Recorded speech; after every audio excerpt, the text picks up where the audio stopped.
were hiding it. It was more like, oh, if you're too naive and stupid to realize that, we'll get them like that anyway. But anybody talking to anybody in this business about that, it was, you're taking the friggin' loss. But how it was handled afterwards, the threats, the bringing you outside and this and bullying, and I mean, that is tactic them 101. You hit the nail on the head. But again, now that's the business side of them, right. And that's where it's a tough situation, because then 3 weeks later I see a post from Ricky and JCW, and they did this memorial thing that they did, and I go, well, that was awesome, right? And that wasn't the business side of it; that was the personal side of it. And I'm just realistic enough to separate the two. And Steve as well. But now, back on business, us quitting, Steve will, I think, agree, it's not fun. At that point, it's not fun. And here's my favorite thing. Because there's so many innuendo posts and people talking shit about me and talking shit about Steve that maybe he doesn't even pick up on, but I pick up on and read through it. And it's back and forth with guys at JCW, people who used to be on WOW or still are at WOW. And it's funny because we always get the, who do they think they are? Or they don't know anything, or they're going nowhere in this business, or things like that. And again, I have to stress the point, we are realistic. We realize what wrestling means to us in real life, and it's comical to us. And again, somebody challenge me on this. Somebody call in and challenge me on this. Challenge Steve on this. You have to be able to separate the two. If you can't separate the two, you're going to beat yourself up, and you're going to wind up being that indie brother vet, 20 years from now, who just always barely made it, but in reality, never made a difference in nothing. I agree with that. I mean, I see you guys as a duo that says, look, we're wrestling for fun. It's a night out with the guys. We get to entertain the fans. We get to do an altered life for a night, but in the long run, you're not going to get to WWE, so you're not trying to fool yourself or anybody else. Well, let me just stop you for a second. We are not trying to get to WWE. Right. Had we been trying, if we wanted to, and this is where people will start to comment and laugh and joke, make no mistake about it, Steve would be in the WWE. And I would be in the WWE. And people go, oh, he looks like shit. He smokes cigarettes. There's no way. or Steve, somebody will say, Steve's not in the business long enough, or he's not cut up enough, or this and that.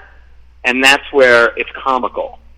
Trust me, if we wanted to be there and that was our goal, we would be there. And that's why it's funny to me, and that's why I don't know if we have enough time on a radio show to go into the amount of comments and details we could make. Because, again, we come on and then you have the old promoters like the Joey B's and the Kevin Knights, and they go, here we go, Glitz and Glamour is going to talk shit again. Well, it's so funny that when these indie wrestling losers leave or get fired, and I say losers because I mean specific losers, when they leave all these promotions, nobody cares, nobody talks about it, but for some reason, when we open our mouths or we make comments, we have 85 different messages from people saying, who do you think you are? Don't talk shit. We're coming to beat your ass. Till this day, for the record, nobody's ever shown up at our door or our jobs and ever will. And there's a reason for that. And that's why I say, once again, just throwing it out there because I know he's listening, Joey B is a perfect example. We leave Warriors of Wrestling because we're not having fun. It's very simple. It's a simple equation. Joe Bellini is a really funny, good guy. The guy even drove out of his way to get a little stupid action figure for Steve. Am I right? Yeah. He's a good guy. He offered us a timeshare that his girlfriend owns in Florida, blah, blah, blah. Good guy. And it's after we left. Joey B gets in the ring and cuts a promo and calls us homosexual. Whether that is true or not true, my point is, it's comical. Because, again, Joey B is a douchebag. Joe Bellini, I like him. I actually like him. I want to go hang out with him. But that's my point. But again, Ricky Otazu, you can't question the difference of the two people. I mean, he would kill for us, and we probably would do the same for him. At the same time, you have to, call out what's real and what's true. And if somebody's acting like a scumbag or doing some wrong, shady shit, You got to call it out. You got to call it for what it is, and that's what it is. But any other questions? I know, Nick, you have a question. Yeah, has anybody else from the JCW locker room tried to get in touch with you, just trying to understand what was going on and why you guys left to begin with? Or is that something that you made vocal to other people as well, that you just weren't having fun? I don't think anybody really cared that we left. I mean, the Down Boys were the only other guys that really cared and did not want to see us go. And we're friends with them, so we kind of gave them the heads up that we were taking a few shows off. I think is how we put it to them, and we're pretty much done.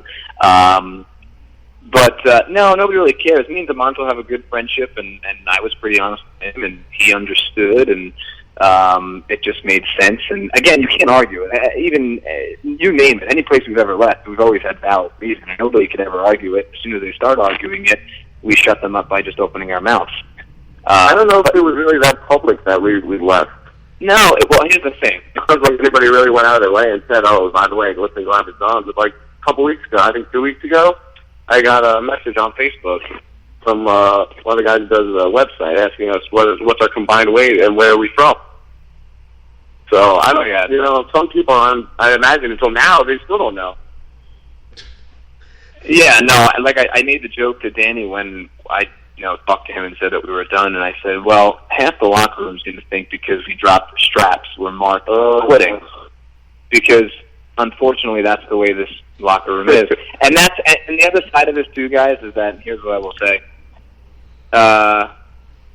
It doesn't take a rocket scientist to look at the writings on the wall. The majority of that locker room is made up of people who have been in wrestling, the indies, for years, and their boys and their friends, and they really only care about going out and popping themselves. But there are some few dedicated people who go out there and do it for the love of entertaining.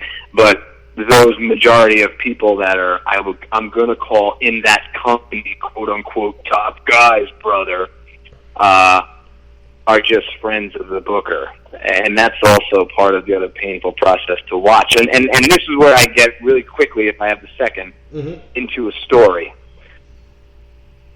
If I'm going to get booked on a wrestling show, I don't want to be booked for my TMZ, I don't want to be booked for my contacts, and I don't want to be booked as a ticket seller.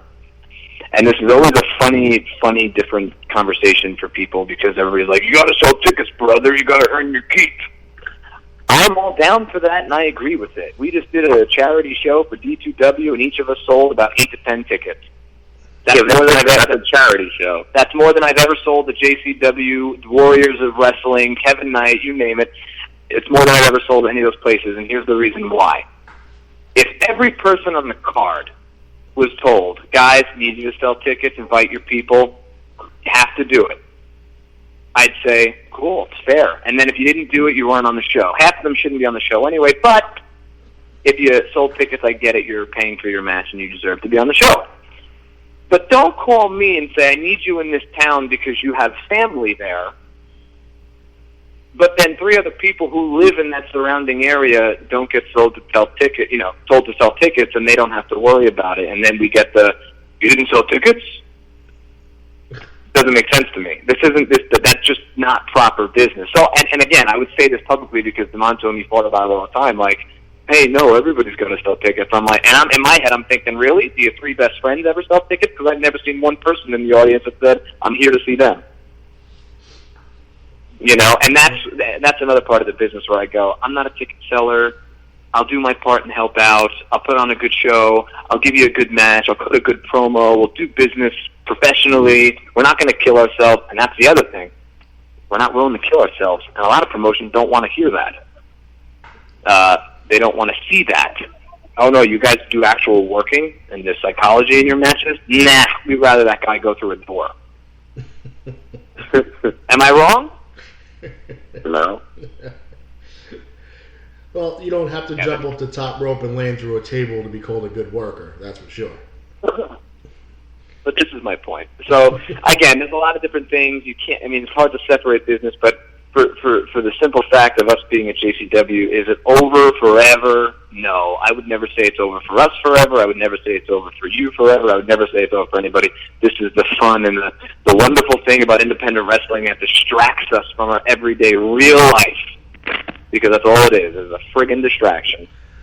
And I agree with you. And then getting back to you talking about with my situation, I told Ricky and I told Danny on separate conversations that this all could have went away. Only thing I asked for was respect, to meet with one or both of them somewhere, talk it out, and even if we agreed to disagree, leaving that meeting and went our separate ways, at least it was done respectfully.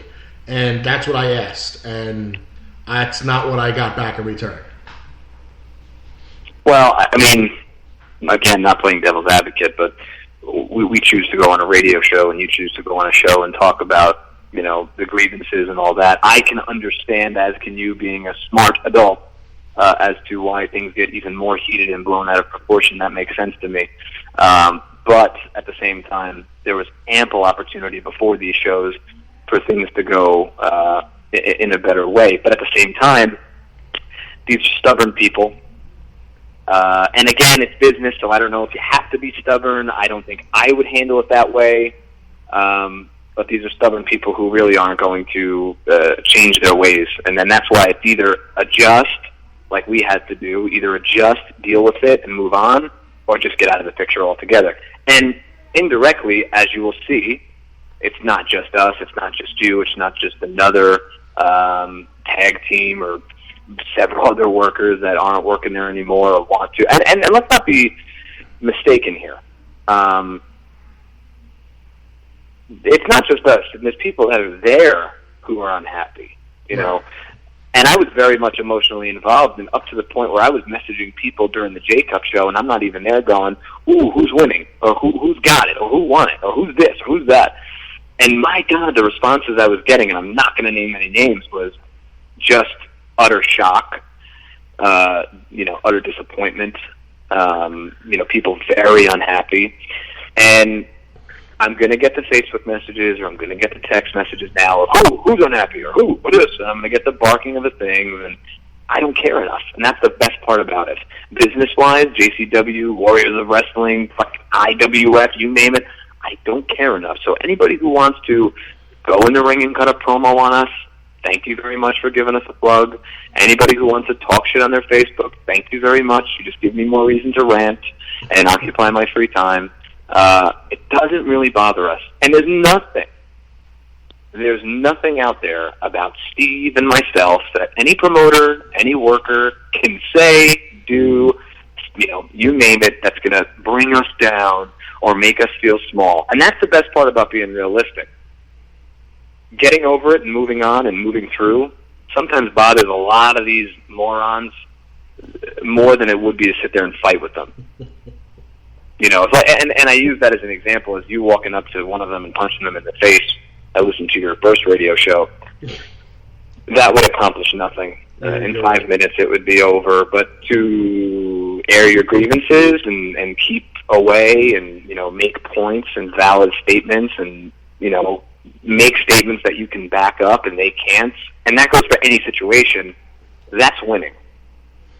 Where Steve's on the opposite side of the fence with me. Steve's more like, go knock him the F out. he's the fighter. I'm the talker, clearly. I mean, I'm the mouth, he's the muscle. That's just the way it's always been and it's going to be. But, yeah, man. So, and again, there's too many conversations to have where we can go into. I don't know, how much time do we have? We actually have less than a minute and a half. Less than a minute and a half? Oh, wow. That's what happens when you let Jared talk. Well, that's why I'm always telling people to shut up so I can have more time. Well, no, listen, just to wrap it up because we don't have much time. I don't know if this was a crazy, anything anybody expected, comment anybody expected or didn't expect, but I had to make the point where if I'm going to call out someone or say our grievances as to why, the flip side of it has to be there too. For anybody who complains, the flip sides have to be there as well. And my only favorite thing I can't wait to listen to is Eric Sims. I just want to lead with that, because if he's coming on the show, I can't wait to listen, because my own personal experience, I am not shocked